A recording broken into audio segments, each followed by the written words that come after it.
இன்றைய முக்கிய செய்திகள்.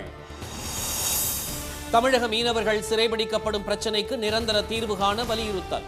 நாடாளுமன்ற வளாகத்தில் இந்தியா கூட்டணி எம்பிக்கள் ஆர்ப்பாட்டம். மாநில அரசின் மசோதாக்களுக்கு ஆளுநர் முட்டுக்கட்டையாக இருக்கக்கூடாது. தமிழ்நாடு அரசு தொடர்ந்த வழக்கில் RN ரவிக்கு உச்சநீதிமன்றம் கண்டனம். தமிழ்நாட்டுக்கு நிதியும் நீதியும் தராமல் மத்திய அரசு வஞ்சிப்பதாக ஸ்டாலின் குற்றச்சாட்டு. தென் மாவட்டங்களின் வளர்ச்சியை திரும்பி பார்க்க வைக்கும் திமுக ஆட்சி என உறுதி. சர்வதேச நீதிமன்றத்திற்கு தடை விதித்தார் ட்ரம்ப். அமெரிக்கா மற்றும் நட்பு நாடுகளுக்கு எதிராக செயல்படுவதாக குற்றச்சாட்டு.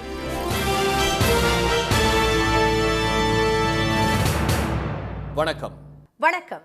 தமிழ்நாட்டு மீனவர்கள் இலங்கை கடற்படையால் சிறைபிடிக்கப்படும் பிரச்சினைக்கு நிரந்தர தீர்வு காண வலியுறுத்தி திமுக தலைமையிலான இந்தியா கூட்டணி எம்பிக்கள் நாடாளுமன்ற வளாகத்தில் ஆர்ப்பாட்டத்தில் ஈடுபட்டனர். தமிழக மீனவர்களை இலங்கை கடற்படை தாக்கி சிறைபிடிப்பதும் படகுகளை பறிமுதல் செய்வதும் வாடிக்கையாக நடந்து வருகிறது. இதை கண்டித்தும் மீனவர்கள் பிரச்சினைக்கு நிரந்தர தீர்வு காண மத்திய அரசை வலியுறுத்தியும் நாடாளுமன்ற வளாகத்தில் திமுக, காங்கிரஸ், கம்யூனிஸ்ட், திரிணாமுல் காங்கிரஸ் உள்ளிட்ட கட்சிகளின் எம்பிக்கள் இன்று ஆர்ப்பாட்டம் நடத்தினர். அப்போது பேசிய திமுக எம்பி திருமதி கனிமொழி, மத்திய அரசிடம் இதுகுறித்து பல முறை வலியுறுத்தியும் உரிய நடவடிக்கை எடுக்கவில்லை என்று தெரிவித்தார். எத்தனை மீனவர்கள் சிறைபிடிக்கப்பட்டுள்ளார்கள் என்று மத்திய அரசிடம் கணக்கு கேட்கவில்லை என்ற அவர், பிரச்சனைக்கு நிரந்தர தீர்வு காண வேண்டும் என்பதே தங்களது கோரிக்கை என்றார். மீனவர்களை தொடர்ந்து அங்கே இருக்கக்கூடிய இலங்கை கடற்படை துன்புறுத்துகிறது, கைது செய்கிறது. 210 படகுகளுக்கு மேல் அங்கே இலங்கையிலே கைப்பற்றப்பட்டு நாட்டின் உடைமையாக்கப்பட்டிருக்கிறது. ஒன்றிய அரசு அந்த 2 நாட்டில் இருக்கும் மீனவர்களுக்கு இடையேயான குழுக்களை அமைத்து அங்கு பேச்சுவார்த்தை நடத்தி 2 அரசுகளுக்குமான பேச்சுவார்த்தையை நடத்தி இதற்கு நிரந்தர தீர்வை காண்போம் என்று ஒவ்வொரு முறையும் கூறுகிறார்களே தவிர அதற்கான எந்த நடவடிக்கையும் அவர்கள் தொடர் நடவடிக்கைகள் எடுப்பதாக இல்லை. இதைத் தொடர்ந்து மக்களவையில் தமிழக மீனவர் பிரச்சினை குறித்து ஒத்திவைப்பு தீர்மானம் கொண்டு வந்த திருமதி கனிமொழி, இலங்கை கடற்படையால் 97 மீனவர்கள் கைது செய்யப்பட்டு அந்நாட்டு சிறைகளில் அடைக்கப்பட்டுள்ளதாக கூறினார். 210 படகுகள் பறிமுதல் செய்யப்பட்டு நாட்டுடைமையாக்கப்பட்டுள்ளதால் மீனவர்கள் வாழ்வாதாரத்தை இழந்து தவிப்பதாக அவர் தெரிவித்தார். தமிழக மீனவர்கள் மீது துப்பாக்கிச் சூடு நடத்தும் இலங்கை கடற்படை கைது செய்யப்படும் மீனவர்களை சித்திரவதை செய்வதாகவும் திருமதி கனிமொழி கூறினார். இந்த விவகாரத்தில் உரிய நடவடிக்கை எடுக்குமாறு பிரதமருக்கு முதலமைச்சர் திரு மு.க. ஸ்டாலின் பல முறை கடிதம் எழுதியும் எந்த நடவடிக்கையும் எடுக்கப்படவில்லை என்றும் அவர் கூறினார். மசோதாக்களை கிடப்பில் போட்டு அரசின் செயல்பாடுகளுக்கு ஆளுநர் முட்டுக்கட்டையாக இருக்க முடியாது என்று உச்சநீதிமன்றம் தெரிவித்துள்ளது. அரசு அனுப்பும் மசோதாக்களை கிடப்பில் போட்டு வைக்கும் ஆளுநரின் நடவடிக்கையை எதிர்த்தும் துணைவேந்தர் நியமனம் தொடர்பான மசோதாவுக்கு ஒப்புதல் அளிக்க கோரியும் உச்சநீதிமன்றத்தில் தமிழக அரசு மனு தாக்கல் செய்தது. அதன் மீது நீதிபதிகள் திரு JP பர்திவாலா, திரு R மகாதேவன் அமர்வில் 3வது நாளாக இன்றும் விசாரணை நீடித்தது. அப்போது அரசின் மசோதாவை ஆளுநர் எந்த விளக்கமும் அளிக்காமல் திரும்ப அனுப்பினால் அவர் மனதில் என்ன இருக்கிறது, அவர் என்ன மாற்றத்தை விரும்புகிறார் என்பது அரசுக்கு எப்படி தெரியும் என்று வினவிய நீதிபதிகள், மசோதா மீது ஒப்புதல் வழங்க முடியாது என எந்த அடிப்படையில் ஆளுநர் முடிவு செய்கிறார் என்று அடுக்கடுக்காக கேள்விகளை எழுப்பினர். அதற்கு ஆளுநர் தரப்பில் ஆஜரான அட்டார்னி ஜெனரல் திரு வெங்கட்ரமணி, தமிழக அரசு துணைவேந்தர் நியமனத்தில் கொண்டு வந்த நடைமுறை மத்திய சட்ட விதிமுறைகளுக்கு எதிராக உள்ளபோது அதற்கு எப்படி ஒப்புதல் அளிக்க முடியும் என்று வினவினார். அப்போது குறுக்கிட்ட நீதிபதிகள், பல்கலைக்கழக மசோதா மத்திய சட்டத்துக்கு எதிராக இருப்பதாக கருதினால் மாநில அரசு எப்படி செயல்பட வேண்டும் என நினைக்கிறீர்கள் என்று கேள்வி எழுப்பியதுடன் ஆளுநர் அரசின் செயல்பாடுகளுக்கு முட்டுக்கட்டையாக இருக்க முடியாது என்று தெரிவித்தனர்.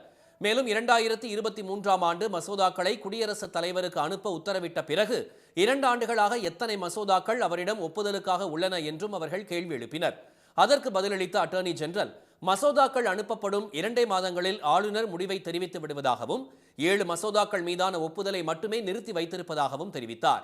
எல்லா சந்தர்ப்பங்களிலும் மசோதாவை ஏற்க வேண்டிய அவசியமில்லை என்றும் சட்டப்பிரிவு 200இன் எந்த பகுதியிலும் குடியரசுத் தலைவருக்கு மசோதாவை அனுப்புவது தடுக்கப்படவில்லை என்றும் அவர் கூறினார்.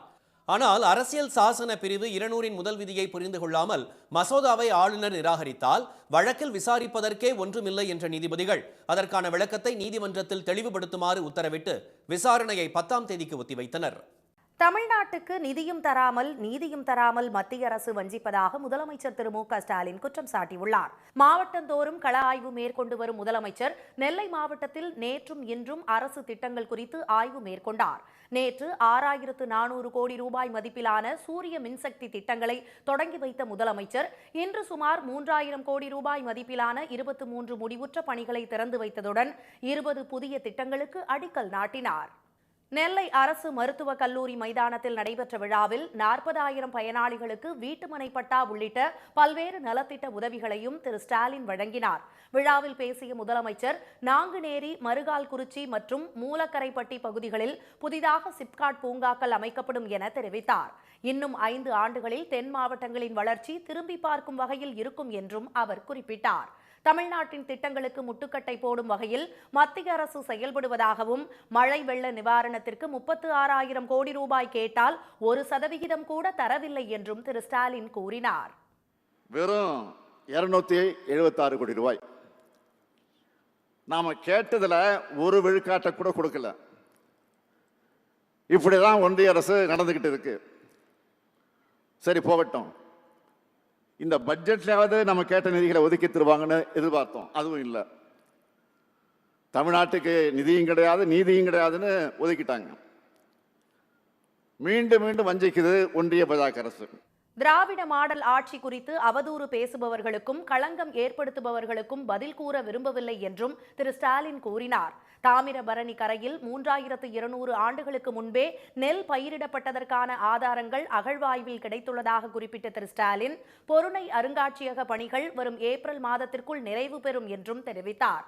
பாண்டிய மன்னர் நின்ற சீர் நெடுமாறனால் கட்டப்பட்ட நெல்லையப்பர் கோயிலை 700 ஆண்டுகளுக்கு பிறகு புதுப்பித்து திட்டப்பணிகளை செய்தவர் கலைஞர் என்று சுட்டிக்காட்டிய அவர் வெள்ளித்தேர் பணி நடைபெற்று வருவதாகவும் அது விரைவில் ஓடத் தொடங்கும் என்றும் கூறினார்.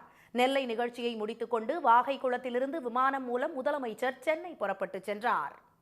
கைது செய்யப்பட்டவருக்கு அதற்கான காரணம் பற்றி முறையாக தெரிவிக்கப்படாவிட்டால் அது சட்டவிரோதமானது என்று கூறியுள்ள உச்சநீதிமன்றம் அதன் அடிப்படையில் உடனே அவரை பிணையில் விடுவிக்கலாம் என்று தெரிவித்துள்ளது.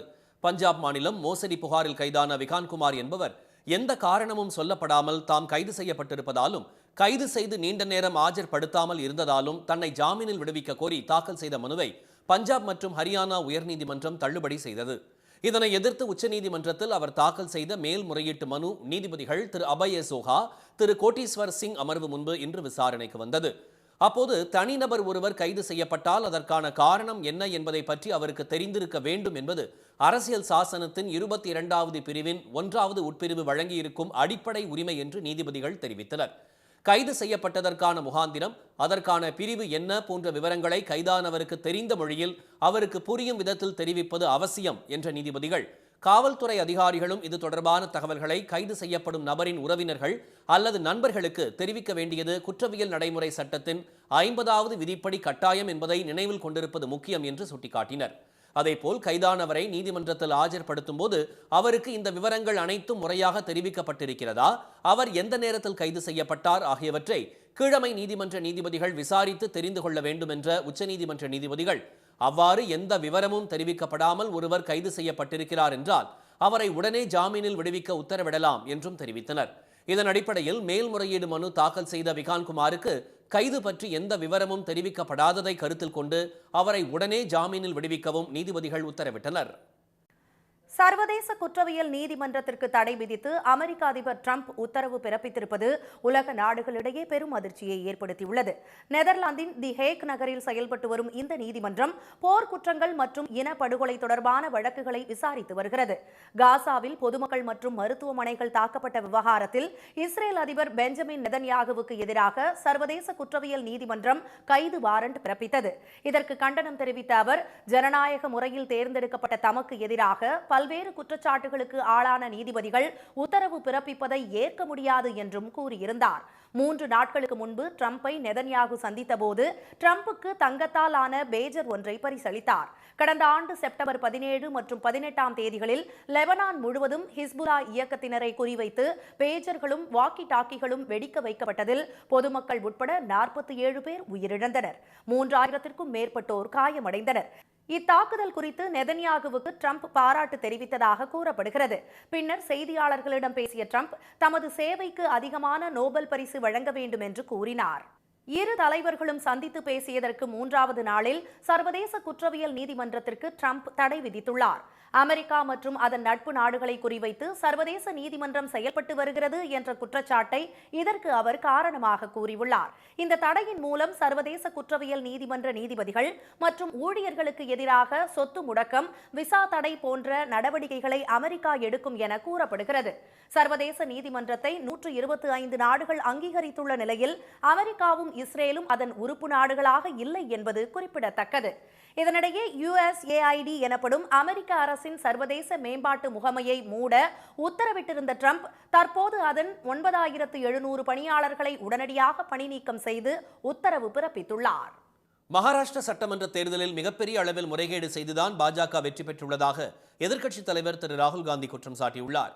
அம்மாநில தேர்தல் முடிவுகள் கடந்த நவம்பர் 29ஆம் தேதி அறிவிக்கப்பட்டன. இதில் பாஜக வெற்றி பெற்று ஆட்சி அமைத்துள்ள நிலையில் 5 மாதங்களில் 39 லட்சம் வாக்காளர்களை சேர்த்தது எப்படி என்று திரு ராகுல் காந்தி கேள்வி எழுப்பியுள்ளார். 2024ஆம் ஆண்டு மக்களவைத் தேர்தல் முடிந்த பிறகு 5 மாதங்களில் சட்டமன்ற தேர்தல் நடைபெற்றதை அவர் சுட்டிக்காட்டியுள்ளார். மகாராஷ்டிராவில் வாக்களிக்க தகுதியானவர்களின் எண்ணிக்கை 9,54 லட்சம் என்றாலும் சட்டமன்ற தேர்தலில் 9,70 லட்சம் பேர் வாக்களித்தது எப்படி சாத்தியமானது என்று திரு ராகுல் வினவியுள்ளார். குறுகிய காலத்தில் எந்த அடிப்படையில் இவ்வளவு வாக்காளர்கள் சேர்க்கப்பட்டனர் என்று சந்தேகம் எழுப்பியுள்ள அவர் 2 தேர்தல்களிலும் பயன்படுத்தப்பட்ட வாக்காளர் பட்டியலை தேர்தல் ஆணையம் தங்களுக்கு வழங்க வேண்டும் என்று வலியுறுத்தியுள்ளார். கம்தி சட்டமன்ற தொகுதியில் பாஜக வெற்றிக்கான வாக்கு வித்தியாசமும் புதிய வாக்காளர்களின் எண்ணிக்கையும் சமமாக உள்ளதாக சுட்டிக்காட்டிய திரு ராகுல் காந்தி இந்த விவகாரத்தில் தேர்தல் ஆணையம் விளக்கம் தர வேண்டும் என்றும் கேட்டுக் கொண்டுள்ளார். விமான நிலையத்தில் புதுமண பெண்ணின் தாலியை பறிமுதல் செய்த சுங்கத்துறை அதிகாரிகள் மீது நடவடிக்கை எடுக்க வேண்டும் என சுங்கத்துறை ஆணையருக்கு சென்னை உயர்நீதிமன்றம் உத்தரவிட்டுள்ளது.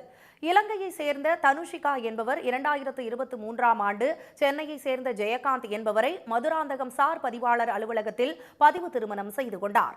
பிரான்சில் வசித்து வந்த ஜெயகாந்த் தனது மனைவிக்கு விசா பெறும் வரை அவரை இலங்கைக்கு அனுப்பி வைத்திருந்தார்.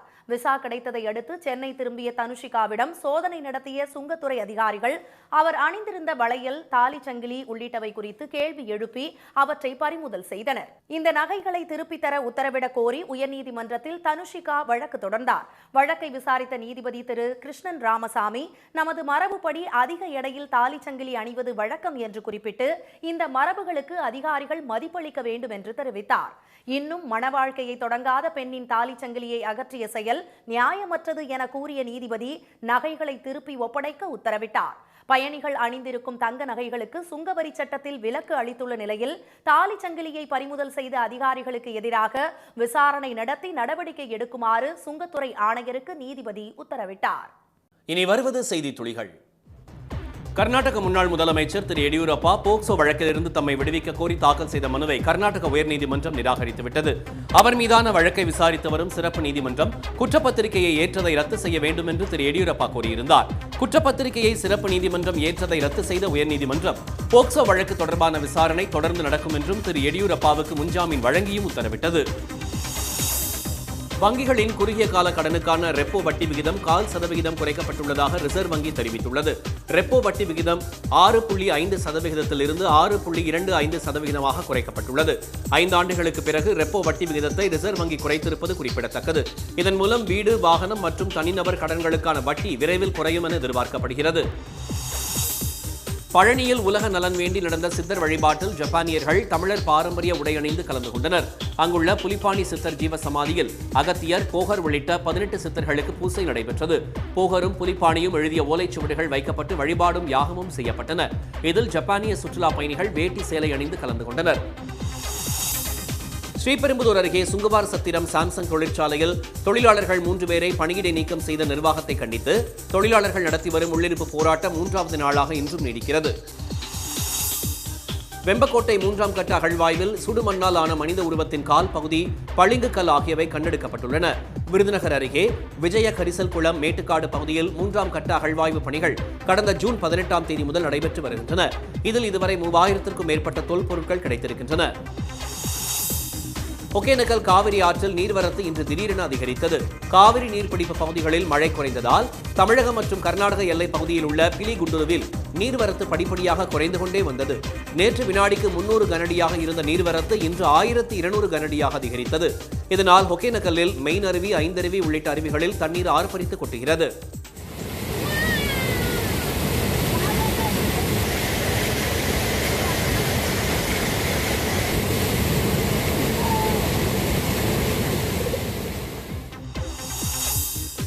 தமிழ்நாட்டில் நாளை பனிமூட்டம் நிலவக்கூடும் என்று சென்னை வானிலை மையம் தெரிவித்துள்ளது. கோவையில் இன்று அதிகாலை கடும் பனிமூட்டம் நிலவியதால் டெல்லியிலிருந்து வந்த விமானம் கொச்சிக்கு திருப்பி விடப்பட்டது. மும்பை, டெல்லியிலிருந்து வந்த 5 விமானங்கள் பனிமூட்டம் விலகிய பின்னர் தாமதமாக தரையிறக்கப்பட்டன. மயிலாடுதுறை மற்றும் சீர்காழி பகுதிகளில் வயல்வெளிகளில் வெள்ளை போர்வை போர்த்தியது போல பனிமூட்டம் காணப்பட்டது. காலை 8:30 மணிக்கு பிறகும் வாகனங்கள் முகப்பு விளக்குகளை எரியவிட்டபடி சென்றன. இன்றைய வர்த்தக முடிவில் மும்பை பங்குச்சந்தை குறியீட்டு எண் சென்செக்ஸ் 198 புள்ளிகள் குறைந்து 77,860 புள்ளிகளாக இருந்தது. தேசிய பங்குச்சந்தை குறியீட்டு எண் நிப்டி 43 புள்ளிகள் சரிந்து 23,560 புள்ளிகளாக நிறைவடைந்தது. சென்னையில் இன்று ஆபரண தங்கத்தின் விலை மாற்றமின்றி ஒரு சவரன் 63,440 ரூபாயாகவும் கிராம் 7,930 ரூபாயாகவும் உள்ளது. வெள்ளி விலையில் மாற்றமின்றி ஒரு கிராம் 107 ரூபாயாக உள்ளது. மீண்டும் இன்றைய முக்கிய செய்திகள். தமிழ்நாட்டு மீனவர்கள் பிரச்சினைக்கு நிரந்தர தீர்வு காண வலியுறுத்தி இந்தியா கூட்டணி எம்பிக்கள் நாடாளுமன்ற வளாகத்தில் ஆர்ப்பாட்டத்தில் ஈடுபட்டனர். மசோதாக்களை கிடப்பில் போட்டு அரசின் செயல்பாடுகளுக்கு ஆளுநர் முட்டுக்கட்டையாக இருக்க முடியாது என்று உச்சநீதிமன்றம் தெரிவித்துள்ளது.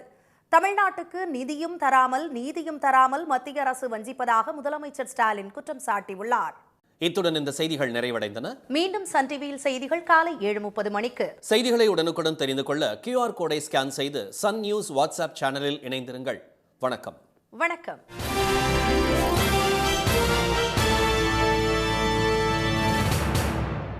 உடனுக்குடன் செய்திகளை தெரிந்து கொள்ள சன் நியூஸ் பெல் ஐகானை கிளிக் பண்ணுங்க.